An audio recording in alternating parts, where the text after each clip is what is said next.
Hey guys, it's Brandon Miniman from Pocketnow.com. I've spent the weekend with the new iPad and I wanted to tell you what I love and what I hate about it. Let's get to it now.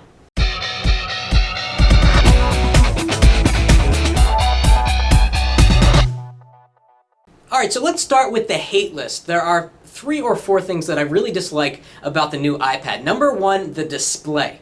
The display seems to have lower brightness than the iPad 2. In fact, if you adjust both iPads to around the same level of brightness, it seems that the iPad 2 actually has more brightness, or at least you need to turn up the iPad 3's brightness to a higher degree to get the same level of brightness than you would need on the iPad 2 on a lower degree. Another thing that's a little bit annoying, something I don't really like, is the warmth. It's been increased on the new iPad, meaning it's more yellow rather than more blue, as found on the iPad 2, and it's just a matter of personal preference, but I actually like it a little bit cooler. They did the same thing between generations of the iPhone. They made it from cool to warm, and now iPhone screens are actually pretty warm.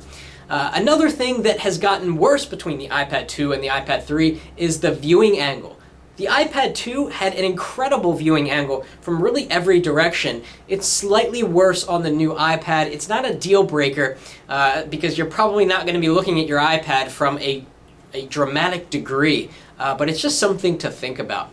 Another thing I really dislike about the new iPad, I'd probably call this the number 1 thing I dislike about it, is its size and weight. Yes, it's only a millimeter thicker than the iPad 2, and it's just slightly heavier, but when you're holding a tablet for a while, reading a newspaper or a magazine, it really makes a difference. One day in the future, we're going to have tablets that are really just a piece of glass. It's probably many years away because battery technology is so far from it, but one day holding a tablet computer to your face to read a magazine or newspaper is going to feel as lightweight and easy and thin as a current magazine that you would get off the store shelves. Right now it still feels like you're holding a hunk of metal, and the iPad 3 is worse than the iPad 2 in this department.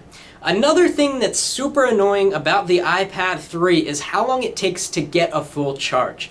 The iPad 2 would take about 3 hours to get from 0 all the way up to 100, which was fantastic. The iPad 3 takes about 7 hours to charge, which is not that big of a deal if you don't mind charging overnight, but if you wake up in the morning and you're at 2% and you want to use the iPad during the day, well, you got to keep it on the charger for 7 hours, and by the time it's done charging, you're already home from work, and who cares? So charging time is a big pain on the new iPad, but that's because they had to use a lot more battery to be able to power the quad-core GPU and to be able to power the 3.1 million pixels on the screen. Now let's talk about the things that I love about the new iPad. Certainly there is a lot to love, starting with the screen. The screen is so crisp and clear. I mentioned this in the unboxing that it's starting to look, or it's gotten to the point where it looks like a printed magazine or printed newspaper. If you go to a magazine on your local newsstand and look at the text, you can't see pixels because it's printed at such a high DPI. It looks painted on the page, it looks beautiful. The new iPad is able to recreate this sensation. Unfortunately, apps are still getting updated, so there's a lot of apps out there that cannot take advantage of the higher resolution on the screen, like the Wall Street Journal app, but obviously over time this will change. Another thing I really like about the new iPad is the LTE. It's great to be able to take the new iPad to a coffee house or anywhere where there's LTE and get faster than Wi-Fi data speeds, which just means you tap on a link, boom, the page opens faster. You tap on another link, boom. You're watching a YouTube video, it streams instantly. It just means a little bit less waiting time, but it also means a hit to battery life. You're going to get worse battery life when you're running on LTE, but that's certainly expected. Keep it on Wi-Fi as much as you possibly can.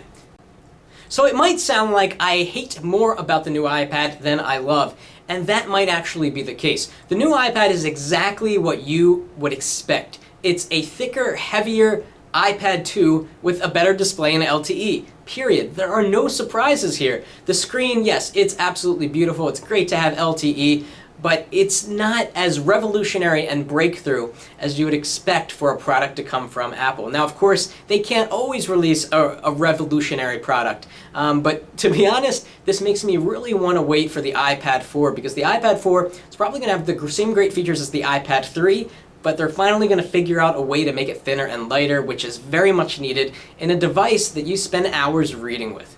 If you like this video, please give us a thumbs up, and we're going to have even more coverage of the new iPad, I keep calling it the iPad 3, coming up soon. Thanks for watching.